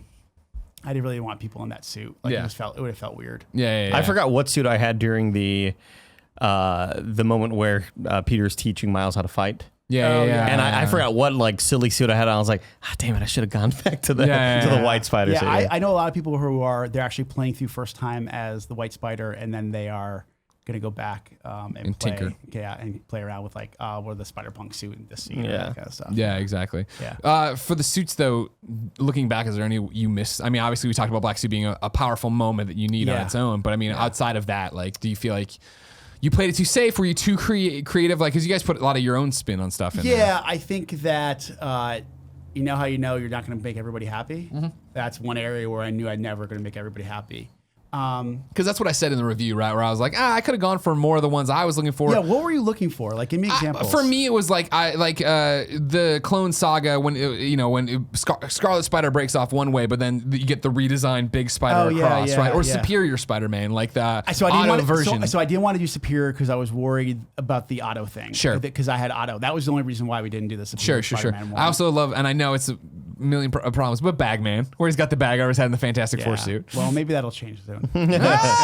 Who knows? I mean, well, the Fox Disney thing went through, right? It's in final parts of the shareholder agreements and whatnot. Yeah, they're right? still working through some stuff because of the sports networks. You never know. Bagman and Future Foundation might have a Bagman. I had an interesting question from somebody in my Twitch chat who said, like we could talk about Game of the Year later. What feels better, like Swinging or the Leviathan X? Yeah, I saw that tweet. Like these are. Oh, that's easy. Both feeling. Please. I feel this is. They're both great. Yeah, they're both incredible. That's the right answer. And then come on. Well, what's interesting about don't get me wrong, swinging is such a huge mechanic. And George's question actually was like, swinging's perfect. How long did it take to get that spot on? We went gold at the end of July. There you go. It really was that up until then, you think? I mean, no, I would say about a year before ship, we knew, like, we were getting feedback like, traversal's the best thing in the game. Yeah. Traversal's awesome. Oh my God, I could just swing all day. And then it was just fine tuning, bug fixing, and just adding like the layers of stylization and flow and stuff like that. So the biggest thing I think you have working against you in the argument of Leviathan versus swinging, and this is something Kevin brought up. I don't know what you're going to say, but go ahead. Of course you will. Yeah. You've been interviewed the same time. What am I going to say? That you've already swung around New York City before, and Leviathan actually you've never used before. Kind of, you're right. But what Kevin came in and said, something I think I said to you when we first started playing, is that the knock, in quotes, against Spider-Man on PlayStation 4 is that it plays the way we think Spider-Man 2 did. Yeah. Right? Where it's like that thing of like, it is not, you go back, you look at any footage or you remember, like it doesn't, but like we all have rose-colored glasses for that game, so you get here and it's like, oh yeah. But it's like I was playing it and swinging around and it feels amazing. It's great and I'm getting to the flow of it. And at some point, and this is, you screwed up with your review code of not having the photo mode, but I'm going to get there. Stick with me. Stick with me. Is that Jen's like, I hate that sometimes he's clearly shooting his web at nothing. And I'm like, no, he's anchored to everything. She's like, no, he's not. I'm like, all right, fine. Jump ahead to this weekend. Photo mode's enabled. I jumped in there through web, and I was like, hey, babe, spun the camera. I'm like, he's anchored to everything. Yeah, when you are in Central Park, you have to web zip to the lamppost all the time. And that was another thing. Like we were like, well, what happens if you're above an attached line? We can't just have the button do nothing. So we actually send you down. Like you get a little push down. But yeah, no, I mean, I get it. Like. No one's ever thrown the axe in God of War before till God of War. Yeah. People have played Spider-Man games before. I get it. My biggest thing for us was that we wanted to have, we wanted to have a level of accessibility. Like that was really important to us. Like, I mean, we could have just had the webs attached to the skies, but that wasn't the level of accessibility we wanted. We want that. Especially with photo mode. But I get it. I totally get it. Well, I mean, I don't think it's a knock. It's actually a huge compliment that you've made the dream Spider-Man game that it feels the way you want it to feel. Spider-Man 2 is it's kind of hard to play. Like I'm not as good. I'm not nearly as good as I used to be when I play. Like it's like I think maybe I was a better gamer back then. I don't know. How early on was photo mode in development? Like when did that become a thing? Because you got to assume that in game development there are a lot of ways to like cheat things, but then photo mode could easily, blow that shit apart. I can tell you right now, I never knew photo mode was going to be this big. Like, I will say, like, I can't say, like, I knew it was going to be like this. I don't think anybody in the team knew this was going to be the phenomenon it has been, like, over the weekend. Like, I don't think anybody knew that. We were still working on it. We couldn't, to answer Greg's question about why it was in the review code, we were still working on it. There was a ton of bugs. There was just a ton of bugs. And was it, well, do we want to fix all the crash bugs, or do we want to have, selfies and stuff like that? So, like, it was just, and we knew it was really important to get it done for day one. We just, like, I was bummed it wasn't part of the review. And actually, I was like, we gotta get something out. We gotta get something out about this photo mode, because I thought it was really cool. It was just one of those things we had to make a choice, and it was. You made the right choice. You made the right choice. Don't worry. I saw some people in our community tweeting about how they felt like it was a good thing that the photo mode wasn't out when God of War came out, because it didn't allow as many spoilers to be out on the internet. Yeah. Did you guys consider that at all? No, I don't think so. I don't really remember having those conversations. I just remember. I remember saying, but we got to make it like, we talk, like, a lot of people ask me, like, one of my things I'm most proud of is it feels like a Spider-Man game made by Insomniac. It feels like it has Insomniac DNA.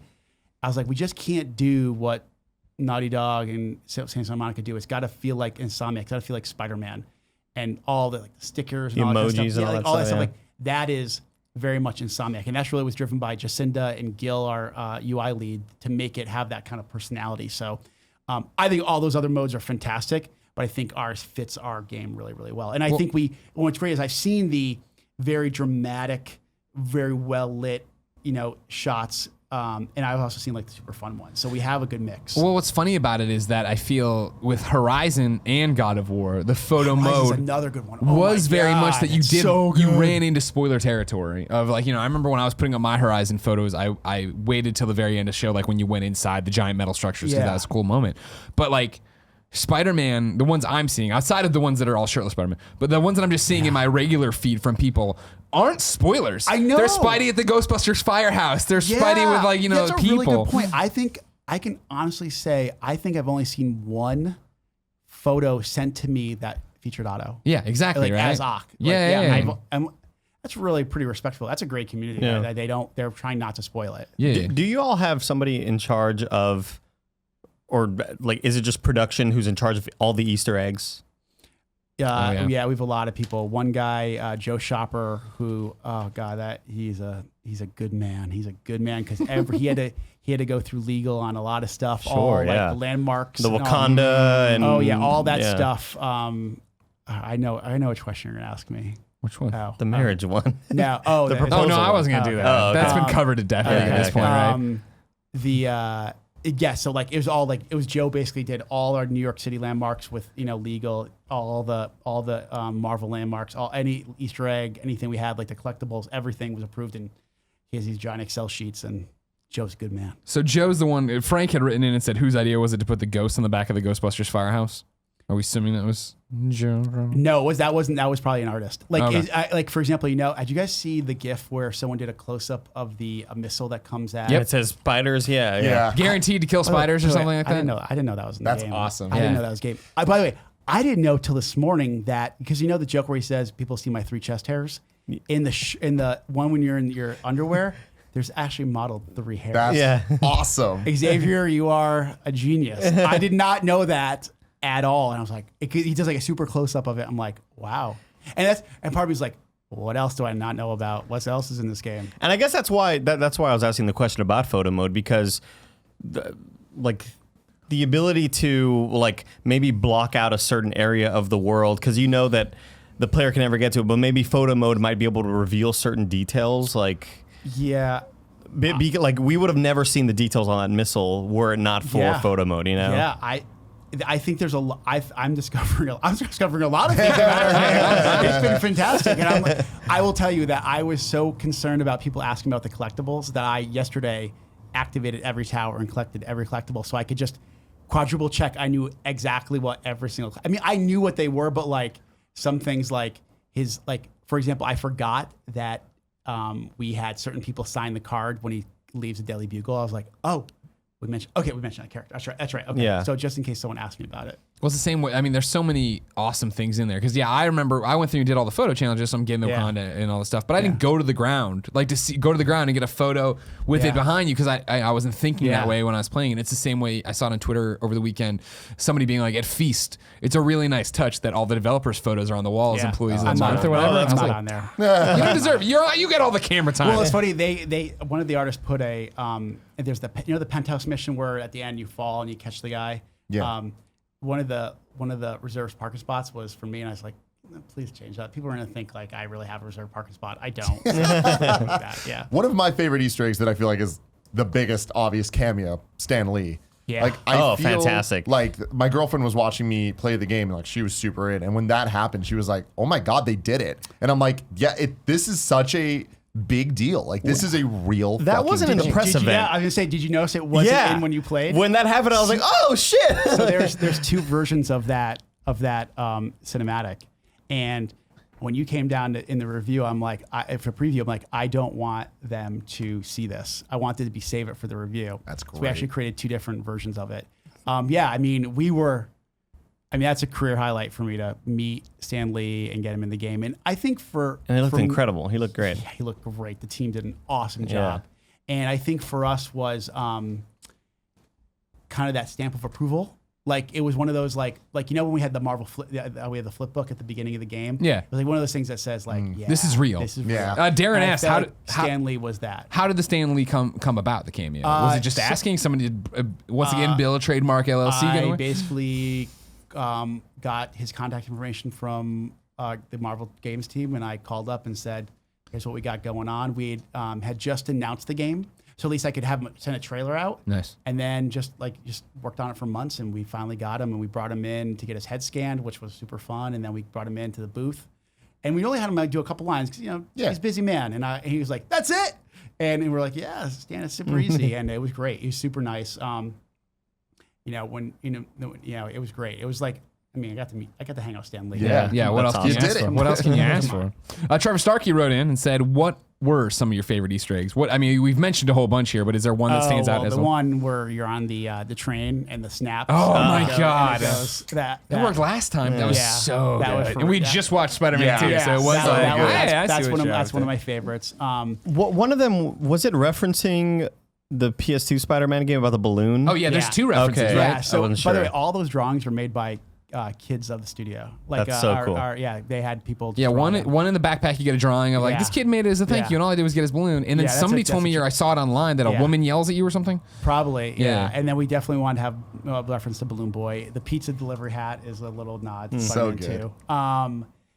I personally so Dan Slott, kind of the very, very beginning, we kind of brought Dan and Spider-Man and Nick to Insomniac just to are we screwing this up? We have some early ideas. Are we really screwing this up?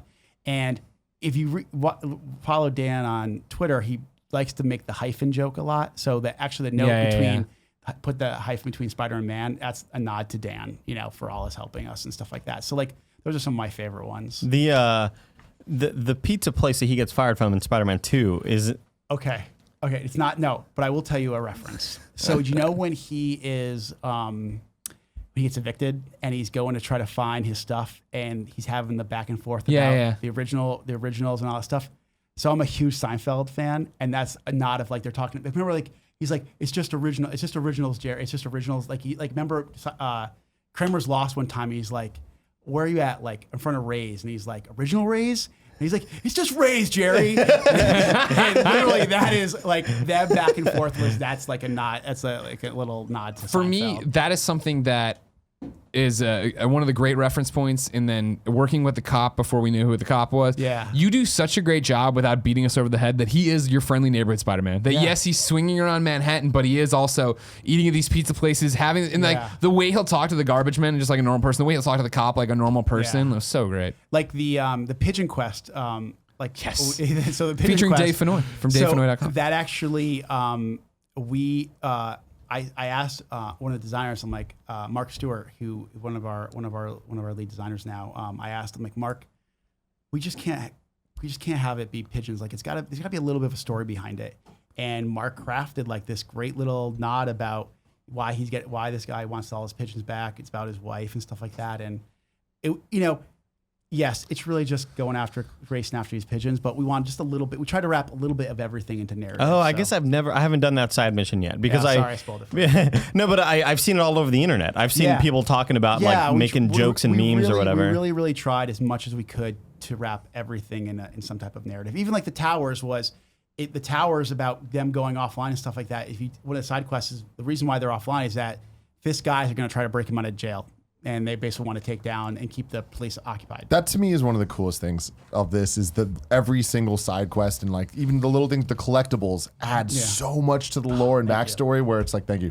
Every time you get one of the backpacks are the greatest collectible in a video game. God, ever. they're so good. I love that every time you get it, you get those 2 sentences of backstory that fills in that 8 years, and they're all cool things like and the electro rubber gloves. Okay. But at first I thought, okay, cool, it's just whatever. But for me, it's the one where it's the dumpling recipe or whatever. And he's like, oh, remember that time? And I'm like, oh, what a funny thing. And then later, hours later for me, it is like, oh, like you're never gonna let me live that down. I was like, fuck. Do you want to know why the dumplings is always a thing? Sure. So in the original version of the game, like way back in the day, can't believe I'm gonna say this. There was a mission where you went to Martin Lee's favorite dumpling place and then followed a bunch of inner demons to somewhere. And we all were like, this is going to be bad. And we cut it, but we always talked about the dumplings. We always talked about dumplings. And the great dumpling catastrophe that they reference when he's making dinner. That's related to the catastrophe that we would have had if we'd done that mission. Wow, that's hilarious. That's what it was. So the really joke was that me, Bill, and Eric, and Mike, and John would always make was about dumplings. That's how that all came about. Wow. Yeah. That's fantastic. That's really good. I've never told that story to You're anyone. world building on world building on world building. Yeah. Speaking of world building, Devin wrote in to this show. I keep I'm going to give out the URL, but there's just nowhere to write into anymore. The show's already being recorded.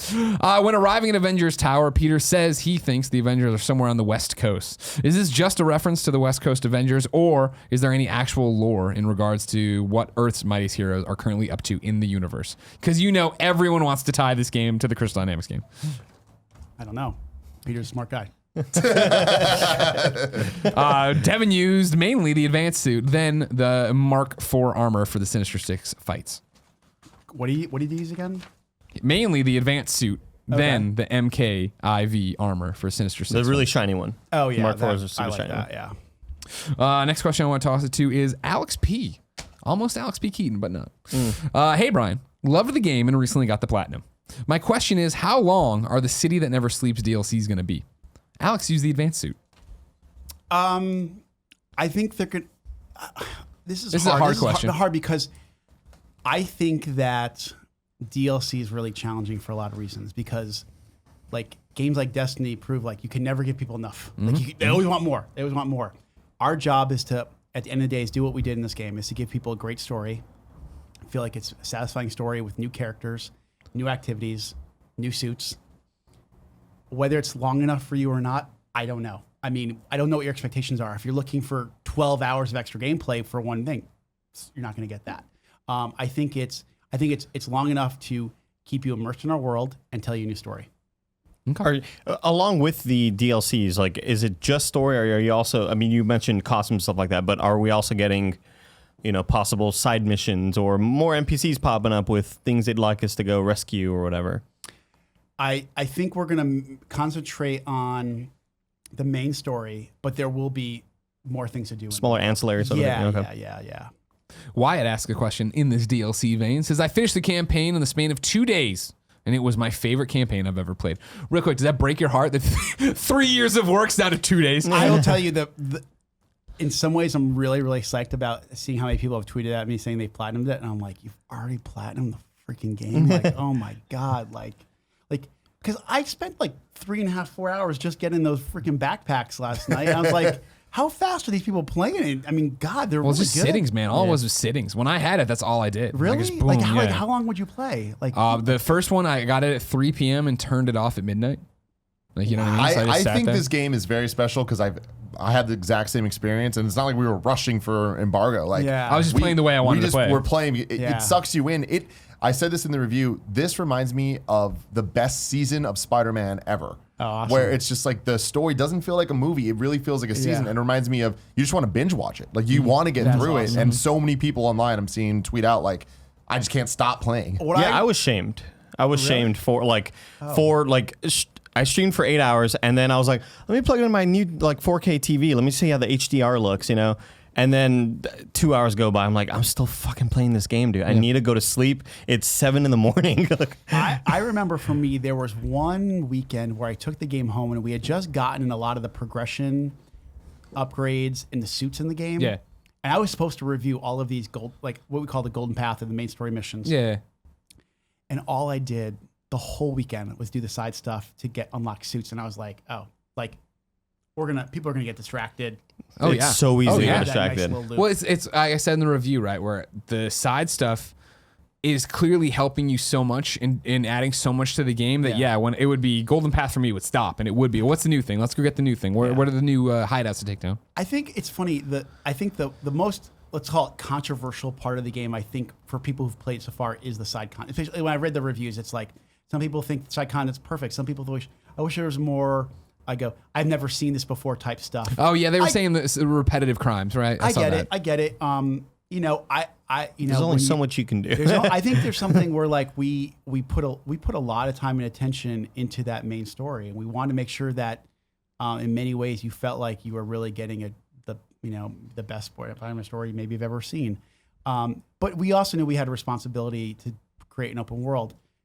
Those where we put our resources depended on. I still think we did a great job, but I think you could look at any element of the game and we'd say we would make it better. You also have to finish the game. That's true. I'm a gold path guy when it comes to games, especially open world games. Like Horizon, I was like, I really loved the game. Side stuff was not for me. I just wanted to get to the end. And with Spider-Man, that was my plan. That is not what happened. That's great. And I owe a lot to the open world team. I mean, they had to do all the crimes.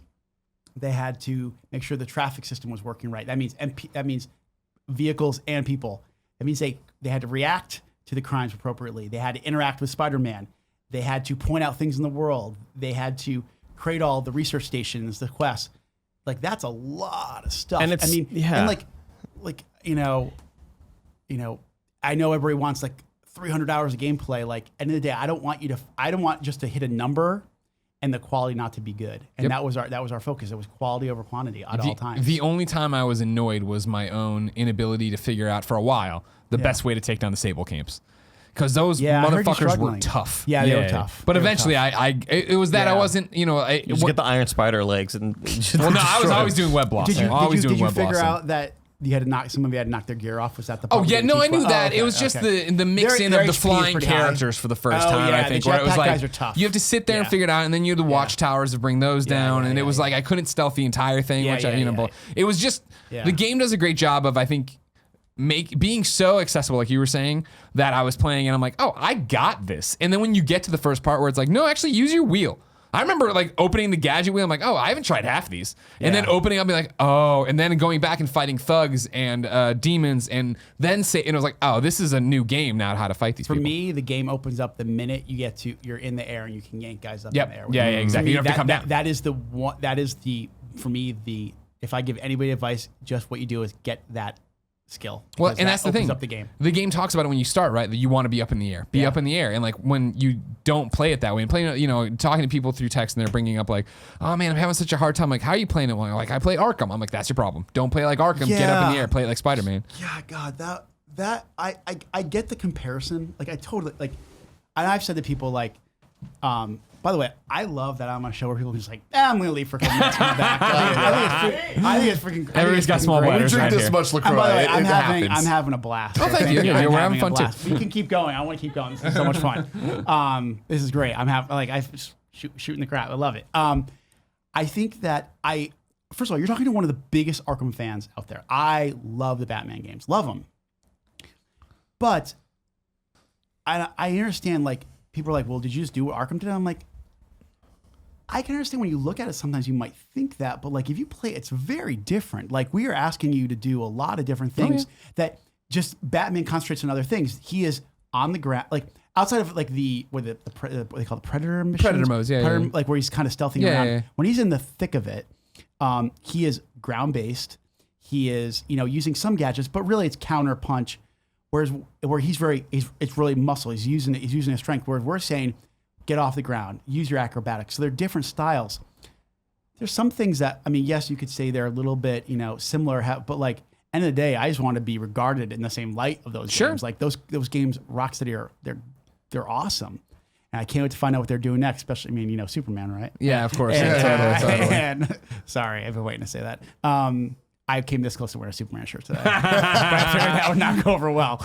Bill was punching through his hat on the other side of the screen. Exactly. But I get it. I think that I just hope people play it, and I think if they play it, they're going to understand how. Oh, yeah. No, totally. You get away from it. And that they're both great. I had a friend who's another huge Arkham fan started over the weekend, and we were texting about it when he could finally talk about, or when he could finally start playing it. And then it was funny for him to say something I felt in my first few hours of, why isn't reverse triangle? It was so that's Arkham, and that's so ingrained in your head that I do damn it, I'm getting punched. I think a lot of people like the dodge button, like they expect it to be a counter button. It's not a counter button. Yeah. I will say, Cameron Christian, who is our design director, follow him on Twitter because he is giving like daily combat tips. So if you're like want to get really, really good at the game, want some more tips, follow Cameron. He's great.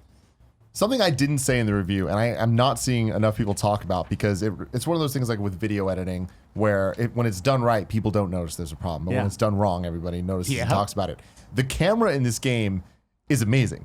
And I feel like I'm not seeing people talk about it because it's one of the first times that a camera for a game where you're crawling on walls and like things are twisting around where isn't bad. It doesn't get in your way. That comes down to really talented programmers who and designers working together to make sure the controls work, but also creating situations and missions that don't put you in really bad situations. Like the shipyard mission, that had a lot of awkward wall crawling, and we just took it out because I'm like, it's just like cameras going all crazy and stuff. So like they stripped some of that stuff out. Now, if you get it right, it will make you feel more like Spider-Man, but we felt we had enough of that stuff in there. But like, it's just putting the character in the right situations and building the mission, the layout of the mission in the right way. Another thing that I don't see enough people talking about, right, is the first time I stuck to a building and I was crawling up a building and I was like, wait a second. And you move in the 3D interiors of like, holy shit. Yeah. Like, you want to talk about another level of immersion. It was just, I can't believe that was happening. It's actually projections, right? It's all cards. Oh, no, I figured it out because I do have a clip on my PlayStation I haven't uploaded of me coming around the side of a building and there being a door that would open up to just fall to instant death. And I was like, wait a second. I went back and forth showing it. But no, I did notice that, like, in one of the rooms, you see a full room in one window pane, and the other one was like another room. And I was City's like, really big. I'm not knocking it. It's just like, but it's still like even knowing that, even seeing that crease or that seam, it was like, I can't get over this. Our environment team, I gotta say, they are magicians. Like that city is fantastic looking. That's why I was so shocked. It's only been like a 3+ year game. I thought it was like a 6-hour game because of how detailed it is. That is the experience of working on Sunset gave us a leg up of like, hey, here's how you build an open world and do it smartly. And what's crazy is that if you go to Chinatown feels different than Harlem, and Harlem feels different than Hell's Kitchen and the financial district. Each district had its own unique look and feel, and that really is Jacinda, one of our lead environment artists, Jason Hickey, and that team really, really, really just loving New York City and just really doing the research of like a lot of the graffiti, we hired actual New York City graffiti artists, but then like Jason was like ended up having time on his hands, and he was like, I think I'm just gonna create some more stuff. How do you like this J. Jonah Jameson baby one? That was awesome. Yeah. It's all Jason. Like, and he'd call me over every day. I was like candy. I'd be like, yes. It was awesome. Next time, get Cool Greg in there. Make him do some graffiti. I thought I already gave you something. Oh, that's a great point. Yeah, we haven't talked about why? Like, and this isn't naval gazing at all. Why would you guys put shirtless Spider-Man in your game? Because I think in some way, you believed in this game before a lot of people did. I personally am a big fan of yours. I appreciate your honesty and how much you, especially with everything you've gone through. I can't watch your video from PAX without tearing up. The cancer one? Yeah. And I think that you represent what we should all be. Should be happy with life and living life. And I know you're a big fan, and we thought, why not? And you deserve it. Thank you. And so does shirtless Spider-Man. He does. Yes, just as photographer. Yeah. Just but as no, I mean, at the end of the day, like I think that, like I said, you were a really big believer in the game, and that I really think you're a pretty special guy. Thank you. Well, I mean, that was the thing, is that from the moment it was leaked to me in 2015 against everyone at probably PlayStation's better wishes. Yeah. Like, I knew that I knew as soon as I heard, and that was what was so exciting for me, and something I've talked about before, right? Is that I feel like I'm privileged to have covered PlayStation for so long, so I know the first parties so well, and so I know the ones that don't get the credit they deserve. And when it was like you guys are going to be attached to the most established, most beloved Marvel IP, I was like, oh, here we go, it's off to the races. Yeah. And it was a similar thing of, this has been such an amazing year for, not I guess it was last year, but Guerrilla, right? Of like knowing Herman for so many years, talking to him about every Killzone game, to see them get a game that is like so widely beloved. Yes. You know what's crazy about that thing is that, so they are known for making first-person shooters, and you know, as the franchise went on, they got a little bit more open-ended, but then they go totally open world, third person. The theme is completely different than they were doing. I'm like, that takes major guts. I remember I was actually same thing with Sony Santa Monica and Corey. Yeah, them. I remember running into Corey. He probably doesn't even remember this. We do our performance capture right next to Sony Santa Monica, and Corey was pulling in when I was pulling into the parking lot. And I said, man, you got a set of stones on you, man, for making all those changes. And I'm like, but it's like, you celebrate those things. Yeah. And it's awesome. Yeah. So. Did anyone at PlayStation try to get shirtless Spider-Man out of there? Never. Okay. I never ever heard one thing about it. And I wanted to do more shirtless Spider-Man. So, what did you want to do? We'll see. In the future, we'll see if never too late for a DLC suit. That's all I'm saying. I know. I saw that. I got a question for you. So I really feel that you nailed Spider-Man in the most perfect way, and I think that as a huge Spider-Man fan in every media, this is one of my favorite interpretations of the character and of the story. Agreed. I would put that up there with Spectacular Spider-Man, which is my favorite show that they've done. Homecoming, which is my favorite movie. Yeah. Like, is that both your guys' favorite MCU movie? Homecoming? Well, Avengers Infinity War beat it out. Yeah. In terms of our rankings, yeah. But I think we get some personal stuff. Yeah, that's great. Yeah, I like Homecoming, though. So and that's the problem of playing this game and then having to watch all these Spider-Man movies. I'm just like, man, I just want to watch Homecoming. Yeah. It was so hard after a weekend of playing Spider-Man, having to watch the Andrew Garfield one, which isn't a bad movie, but it's so like, I'd rather just be playing Spider-Man right now. Exactly. Yeah. But like with the comic series, like the Ultimate Comics are so good. Like, what are your favorite Spider-Man stories, any media? Tom wrote in and said, what were the key comics or films that were inspirations for you? I think I will say that I figure someone's asked me this, so I'm going to answer it maybe not perfectly how you'd want, but this is what it. Bendis showed me that you could change the universe a little bit and people would still come and check it out. Mm-hmm.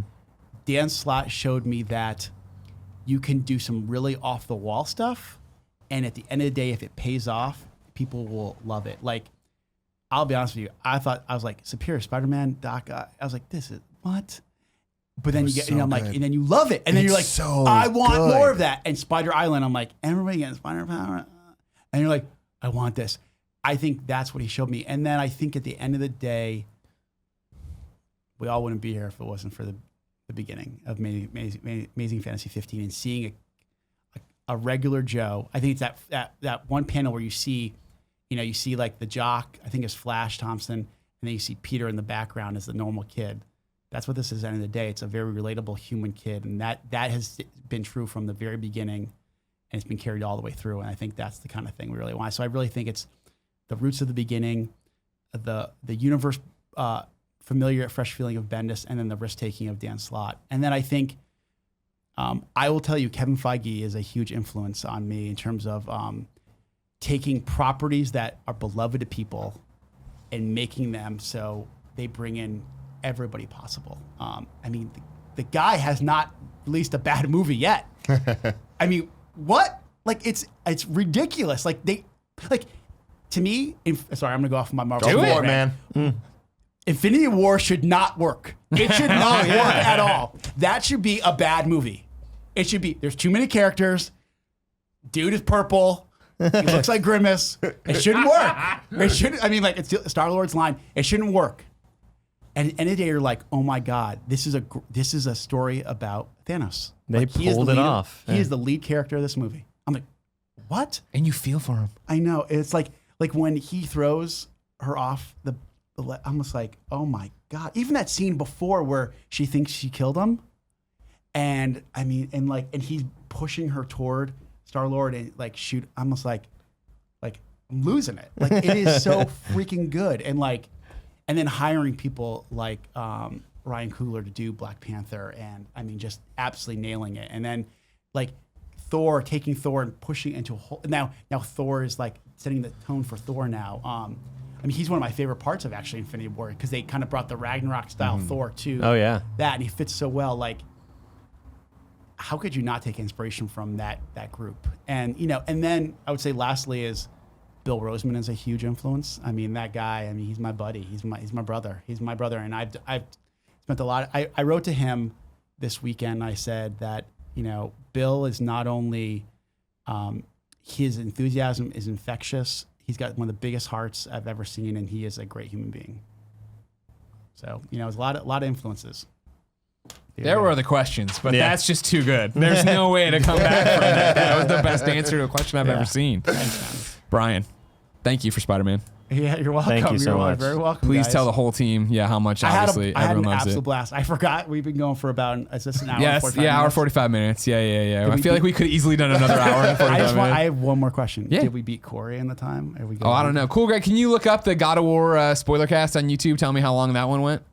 He'll get you. Because we'll just make sure it goes longer than that. Sure, that's all we got to do. Is sure. I You think it was You think Corey was less than this? Sony PR person off camera. Oh, speaking of, I was wondering, do I have to say game provided by PlayStation, all that jazz here? PlayStation sent us the game, FTC. Toss it up here if you beat him by 20 minutes. Yeah. You beat Corey by 20 minutes. Suck it, Corey! You're an idiot, Corey, and your game sucks. he got high reviews. Ladies and gentlemen, this has been the Spoilercast from Kinda Funny for Spider-Man on PlayStation 4. Share it with your friends. Disseminate it around the globe. Remember, the Gamescast goes Why do you up. have to say disseminate? Why not? The Gamescast normal goes up each and every Friday on patreon.com/kindafunnygames. You can get it there as an audio, an MP3. You can get it there as a video. You can get it earlier than that when we record it live. It's confusing, but there's a whole bunch of stuff. If you want it for free, you can get it youtube.com/kindafunnygames or podcast services around the globe each and every Monday. Brian, is there anything you want to pimp before you go? I just want to say thank you to everybody. I mean, this 3.5 year journey that we've been on, it's been a wild ride. It's been the best time of my life, and just thank you for everything. Awesome. Congratulations. Thanks, guys. You already took a vacation, so get to Spider-Man 2, please. I need another vacation. Until next time, it's been our pleasure to serve you.